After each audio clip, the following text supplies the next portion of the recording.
Everyone, my name is Tania and आप देख रहे हैं मेरा यूट्यूब चैनल ट्रिकोनॉमिक्स। तो हमने अभी तक historical background of the Indian polity में बहुत कुछ पढ़ा। To be precise about 11 acts complete किए।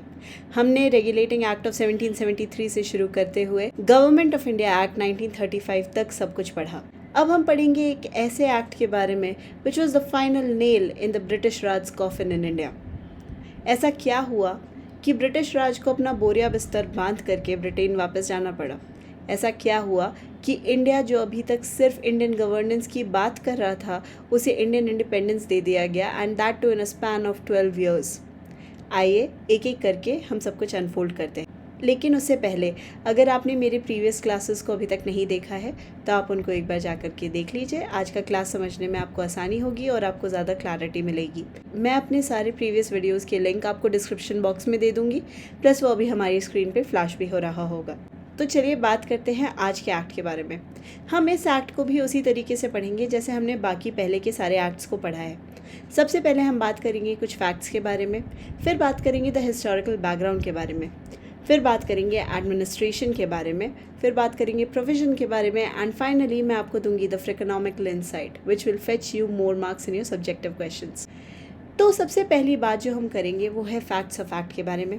जो सबसे इंपॉर्टेंट फैक्ट इस पर्टिकुलर एक्ट के बारे में है वो ये है कि this was the very last act given by the British parliament for India, यानी कि इंडियन गवर्नेंस के लिए पारित किया गया ये ब्रिटेन के द्वारा आखिरी एक्ट था। इट इज़ वेरी ऑब्वियस, इसके बाद ब्रिटेन का रूल इंडिया में ख़त्म हो गया था, तो अब ब्रिटिश पार्लियामेंट इंडिया के बारे में कोई भी रूल नहीं बना सकती थी।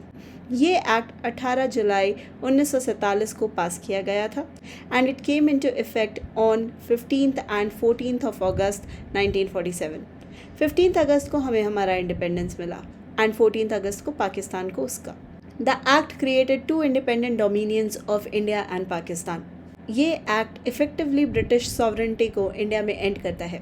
British crown would know longer rule India और पाकिस्तान। लेकिन ऑब्वियस था कि इस टाइम पे तुरंत हमारे पास कॉन्स्टिट्यूशन नहीं था, ना ही पाकिस्तान के पास था।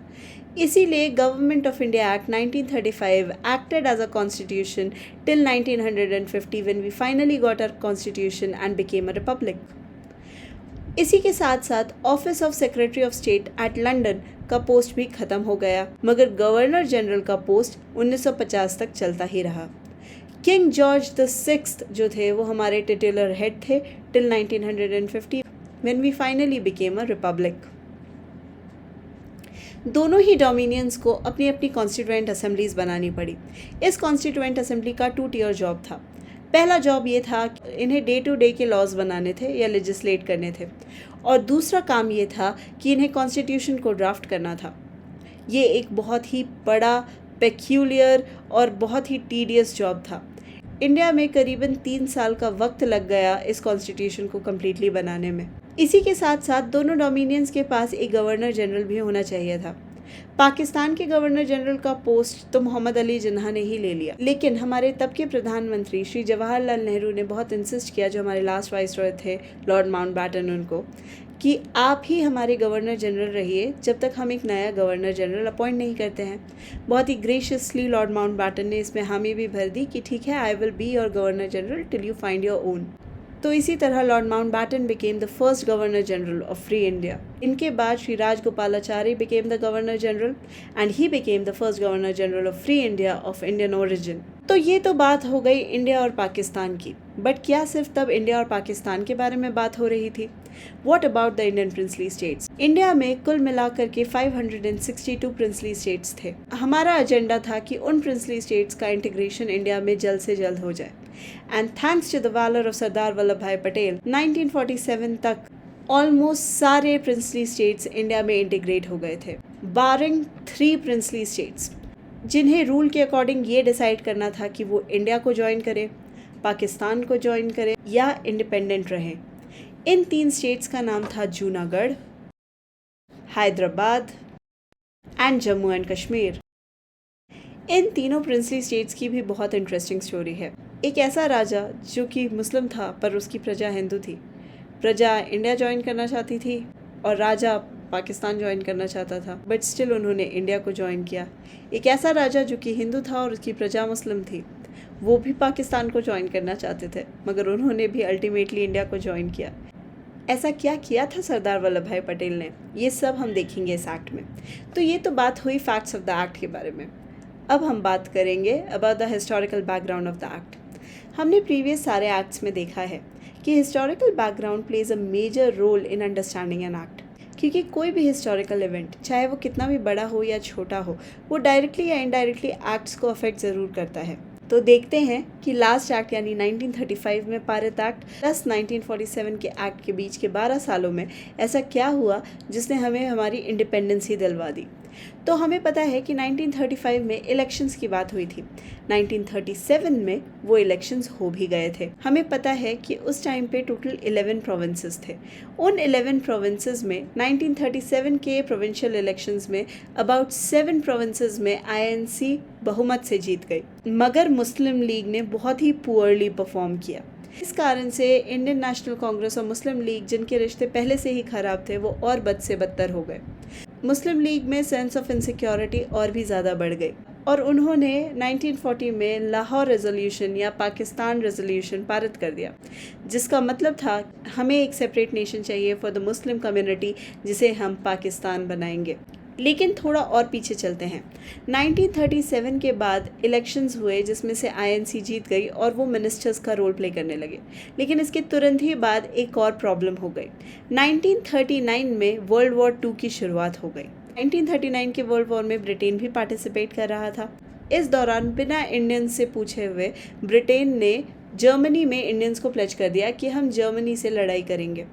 इस बात से बहुत नाराज़ होकर के पूरी की पूरी आईएनसी ने रिज़ाइन कर दिया।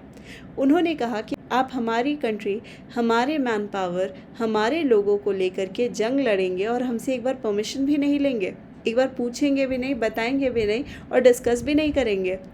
इस बात से नाराज़ होने के बाद पूरी की पूरी इंडियन नेशनल कांग्रेस ने रिज़ाइन कर दिया। तो ब्रिटेन बेचारा इस टाइम पे बड़ा परेशान था। वो एक्सटर्नल फोर्सेस से भी मार खा रहा था और इंटरनल फोर्सेस से भी मार खा रहा था।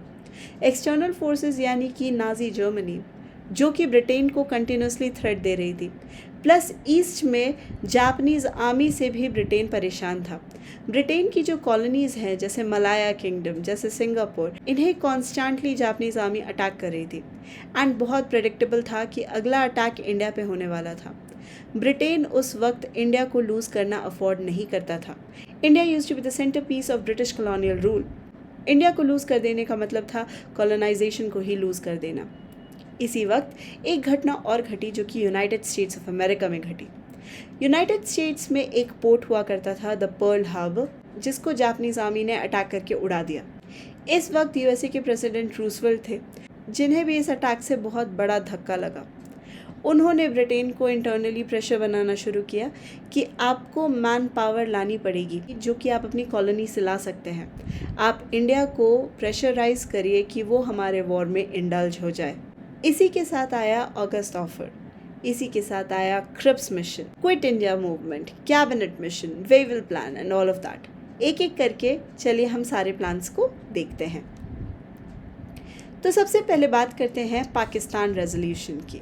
सर सैयद अहमद खान ने सबसे पहले बात करी थी 2 नेशन थ्योरी के बारे में। इन्होंने बोला था कि हमें मुस्लिम्स के लिए एक सेपरेट होमलैंड चाहिए और हिंदूज़ के लिए एक सेपरेट होमलैंड चाहिए। इस वक्त मोहम्मद अली जिन्ना, जो कि एक आइडियलिस्ट थे, उन्होंने इस बात की खिलाफत करी। उन्होंने ये कहा कि नहीं, हिंदू और मुस्लिम्स में यूनिटी बहुत इम्पॉर्टेंट है। Yes, these were the words of Mohammad Ali Jinnah. He used to believe in Hindu-Muslim unity. लेकिन बढ़ती हुई कांग्रेस की टायरनी को देख करके मोहम्मद अली जिन्ना ने भी इस सिचुएशन की अर्जेंसी को समझा और इसी तरीके से 22 मार्च 1940 लाहौर के मिंटो पार्क में मोहम्मद अली जिन्ना की लीडरशिप में पाकिस्तान रेजोल्यूशन पास किया गया। इस मीटिंग में बहुत सारी बातें की गई। मोहम्मद अली जिन्ना ने रीसेंट एक्टिविटीज़ और कंडीशंस को कोट करते हुए कहा अब हिंदूज और मुस्लिम्स का कॉमन लीडरशिप में सर्वाइव करना बहुत मुश्किल है and hence he demanded for the separate state for Indian Muslims. इसी बात को मद्देनज़र रखते हुए फजलुल हक जो तब के बंगाल के सीएम थे, उन्होंने एक रेजोल्यूशन पास किया जिसको पहले लाहौर रेजोल्यूशन के नाम से पॉपुलराइज किया गया और हिंदू मीडिया ने इसी रेजोल्यूशन को पाकिस्तान रेजोल्यूशन के नाम से पॉपुलराइज किया। तो ये तो बात हो गई पाकिस्तान रेजोल्यूशन की। चलिए अब बात करते हैं अबाउट द अगस्त ऑफर। तो हमें पता है कि जो पाकिस्तान रेजोल्यूशन है वो आपका मार्च 1940 में आया। 1940 में स्थिति क्या थी? 1940 में मुस्लिम लीग जो है वो डिमांड कर रही थी पाकिस्तान की। आईएनसी जो है वो ऑलरेडी रिज़ाइन कर चुकी थी, है ना। तो इसके बाद क्या हुआ कि रामगढ़ में एक आईएनसी का फिर से सेशन हुआ। यहाँ पर डिस्कशन ये हुई कि हमने ऑलरेडी रिज़ाइन कर दिया है, पर आगे हम ऐसा क्या स्टेप ले सकते हैं कि हम फिर से ब्रिटिशर्स के साथ नेगोशिएशन कर सकें। तो उस टाइम पे जो सबसे इम्पॉर्टेंट चीज़ थी आईएनसी के पास देने के लिए वो थी मैन पावर। हमें ये याद रखना होगा कि ये ऑलरेडी वर्ल्ड वॉर का टाइम था, 1940 की बात हो रही है, तो वर्ल्ड वॉर का दूसरा साल चल रहा था, the second year of the world war.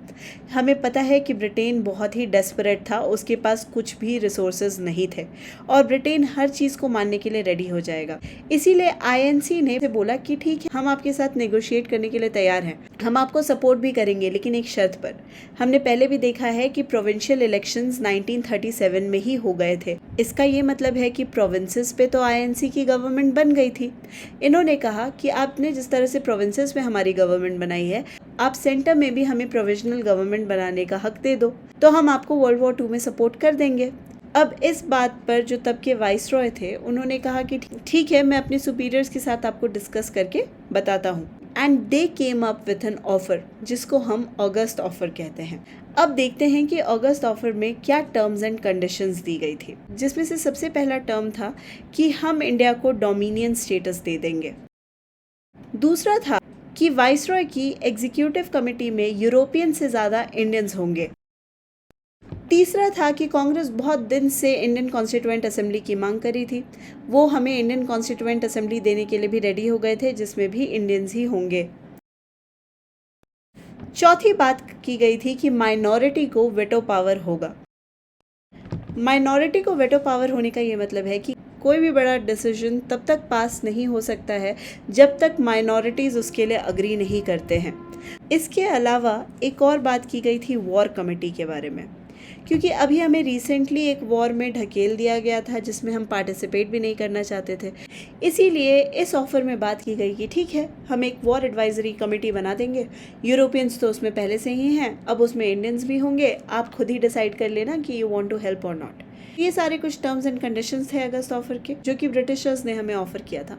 अब देखते हैं कि इस ऑफ़र को आईएनसी और मुस्लिम लीग ने एक्सेप्ट किया था या नहीं। तो सबसे पहले बात करते हैं मुस्लिम लीग की। तो मुस्लिम लीग ने इस ऑफ़र को एक्सेप्ट कर लिया था, रीज़न बीइंग कि ये ऑफ़र जो है वो माइनॉरिटी को वेटो पावर देने की बात कर रहा था, यानी कि इंडिया में रहते हुए मुस्लिम्स को माइनॉरिटी होते हुए भी पावरफुल पोजीशन मिल जाएगी। इसी कारण से मुस्लिम लीग ने इसको एक्सेप्ट किया, ऑल्दो वो बहुत सारे पॉइंट्स पे अग्री नहीं करती थी। जबकि बात जब आईएनसी की करेंगे तो आईएनसी ने इसको आउटराइट रिजेक्ट किया, और इस रिजेक्शन का मेजर रीज़न था द डोमिनियन स्टेटस। उन्होंने कहा कि डोमिनियन स्टेटस हमने आपसे 1929 में मांगा था, 1929 में भी हमने डोमिनियन स्टेटस को इंक्रीज़ करके पूर्ण स्वराज की डिमांड रख दी थी। आप हमें आज 10 साल बाद डोमिनियन स्टेटस नहीं ऑफर कर सकते हैं, dominion status is too late and too less. इसी कारण से आईएनसी ने इसको आउटराइट रिजेक्ट किया था एंड मुस्लिम लीग ने इसको एक्सेप्ट किया था। हालांकि ब्रिटिशर्स बहुत ही कनिंग थे, उन्होंने हमें कभी भी कम्प्लीटली कुछ भी ऑफ़र नहीं किया था। इसमें एक TNC अप्लाइड था, जो कि ये था कि अगस्त ऑफ़र के सारे टर्म्स एंड कंडीशंस तभी पूरे किए जाएंगे जब वॉर में इंडियंस हमें हर कम्युनिटी के तर्ज पर सपोर्ट करेंगे। अगर हमें किसी भी कम्युनिटी से सपोर्ट नहीं मिला तो अगस्त ऑफ़र के सारे टर्म्स एंड कंडीशंस जो हैं वो फॉरफिट कर दिए जाएंगे। तो ये थी बात अगस्त ऑफ़र की। अब ये आप बताइए कि was it fair on their part. तो आज के वीडियो के लिए बस इतना ही। We'll continue in the part 2। Thank you so much for watching. And I really hope कि आपको आज का वीडियो अच्छा लगा, समझ में आया। अगर कहीं पे भी कोई भी कन्फ्यूजन है या और भी किसी तरह की कोई प्रॉब्लम है तो मुझे प्लीज़ कमेंट बॉक्स में लिखिए। I will definitely try to help you out with that. Okay, thank you so much for watching. Best of luck for your exams and keep watching Freakonomics. Bye bye.